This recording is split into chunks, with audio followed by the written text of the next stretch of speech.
Writer, some of you guys are telling me my character would never do that, but what you are actually saying to me is I, the writer, would never do that. And those are two very different craft problems. And I will show you case in point. Let's say you are writing a deeply naive character. You know this character is being lied to. The evidence is there, and the reader probably also knows that this character is being lied to. You, the writer, are sitting there thinking, come on, surely they should see it by now. So you let them see it. You make them suspicious earlier. You give them that question that you would ask when you are suspicious. And congratulations, you just stopped writing them. And this is where I think a lot of you get very uncomfortable when you're writing characters. My loyalty as a writer is not to my own comfort. My loyalty rests solely in the characters I write. Not to what I think they should do, not to what I think I would do in their problems, not to whether their choices make me comfortable, not to whether I agree with their worldview, not even if I particularly like them or would hang out with them. My job is to depict them with honesty and to stay loyal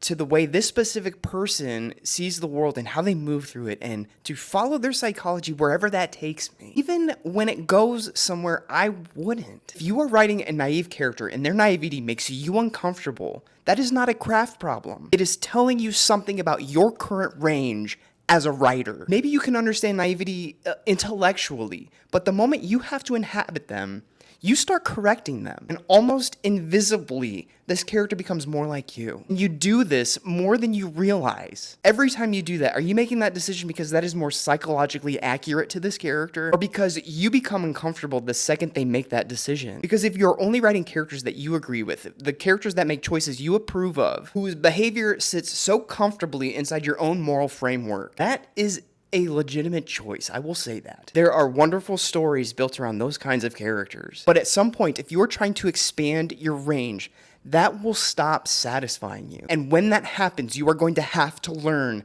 how to sit inside a psychology that makes you uncomfortable. Someone whose operating logic is so foreign to you that for you to write them faithfully, you have to step out of your own way. It doesn't mean endorsing them. That doesn't mean agreeing with them. Understanding a character is not the same as approving of them. It just means given what this person believes, given what they have experienced in their life, given what they're afraid of, and given what they want, this is what this specific person would do. And then having the discipline and the restraint not to rescue them from that choice because it's not something you would make. That is uncomfortable work, but that discomfort is incredibly useful information to you. Because the next time you think, God, I hate that they would do this, don't immediately change it. Ask yourself, is this dishonest to this character, or is it just making me uncomfortable?